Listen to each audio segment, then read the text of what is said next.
প্রতিদিনের মতো সকালের সমস্ত কাজ সেরে এরপর স্নান টান কমপ্লিট করব। হ্যালো এভরিওয়ান, কেমন আছো তোমরা সবাই? Welcome back to my new blog. তো দেখো, এদিকে বসিয়ে দিয়েছিলাম ডিম সেদ্ধ। আরে না না, ডিম সেদ্ধ খাবো না, আজকে একটু ডিমের ঝোল বানাবো। তো সেই জন্য এদিকে ডিমগুলো সেদ্ধ করে রেখে দিলাম। আর এদিকে দেখো, আলুটা যে ঝোলটা দিয়ে বানাবো সেই জন্য পেঁয়াজ বাটা, আদা রসুন বাটা, সমস্ত রকমের মশলা, টমেটো সব কিছু সর্ষের তেলের মধ্যে দিয়ে ভালোভাবে কষিয়ে নিচ্ছি। আর এদিকে যে ডিমগুলো সেদ্ধ করে রেখেছিলাম সেগুলোর মধ্যে একটা আবার ভালো করে ছাড়াতেও পারলাম না, কীরকম নষ্ট হয়ে গেল, তাই বাকিগুলো ভেজে রেখে দিচ্ছিলাম। তো রান্নাবান্না করতে করতেই উপরে একবার ছুটে এলাম, গিয়ে এসে দেখি আমার সুন্দরভাবে গোছানো বিছানাটা দুই বাপ বেটি মিলে কীরকম অবস্থা করে দিয়েছে দেখো। তো রান্না কমপ্লিট হয়ে যাওয়ার পর মাহিনের পাপা গেল স্নান করতে, আর আমি ওর পাপার এদিকে টিফিন আর এদিকে এখন খাবারটা বেড়ে দিয়েছিলাম। খাবার দাবার কমপ্লিট করে মেয়ে এরপর যাচ্ছে পাপাকে ছাড়তে। এটা হলো ওর প্রত্যেক দিনকার ডিউটি, একবার বাইকে তো ওকে চাপতেই হবে। তো আজকে ওর পাপা আবার ওকে বাইকে ধরা শেখাচ্ছে, বাট ও খুব একটা ভালো নাগাল পাচ্ছিল না, একেবারে ঝুঁকে পড়ছিল। তো মেয়ে তাতেও খুব খুশি। তো ওর পাপাকে এরপর পার করে দেবো। ওর পাপাকে পার করে দেওয়ার পর এই দিকে দেখো, আজকে মেয়ের 15 মাস উপলক্ষে একটা খেলনার একটা প্রোগ্রাম থাকে, যে প্রত্যেক 15 মাসের বাচ্চাদেরকে সেন্টার থেকে খেলাতে আসে।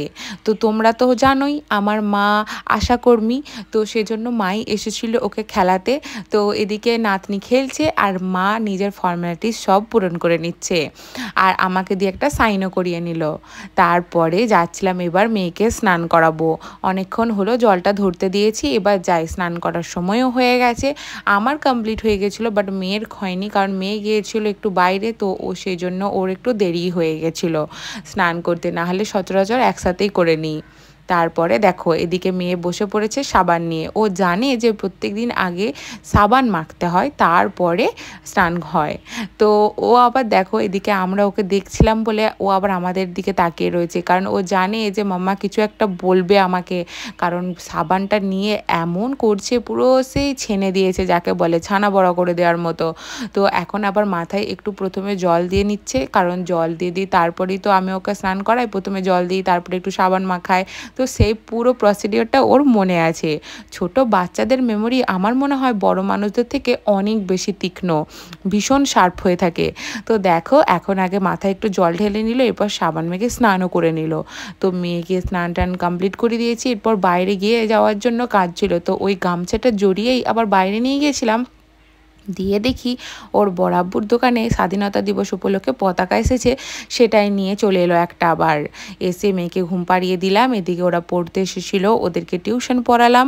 সেই করতে করতে মেয়ে আবার দেখছি জামা নিয়ে এসে হাজির হয়ে গেছে, কারণ বিকেলে তো ওকে বেরোতেই হবে। আর তোমরা তো জানো এখন চুলটা একটু বড় হয়েছে বলে আমি প্রত্যেক দিন ওর মাথায় দুটো করে ঝুঁটি বেঁধে দিই। তো আগের দিন একটু বাইরে গিয়েছিলাম, সেখান থেকেই এই একটা প্যাকেট নিয়ে এসেছিলাম, এখানে অনেক মাথার রাবার ব্যান্ড আছে, তো সেগুলোই নিয়ে এসেছিলাম। দিয়ে এখন কালারফুল বিভিন্ন রকমের রাবার ব্যান্ড দিয়ে প্রত্যেক দিনের জামার সেটের আমি এরকমভাবে মাথা বেঁধে দেওয়ার চেষ্টা করি। তো এখন ভদ্রমহিলা রেডি হয়ে নিয়েছেন, এখন ওর দাদিজানের সঙ্গে যাবে একটু ওয়াকে।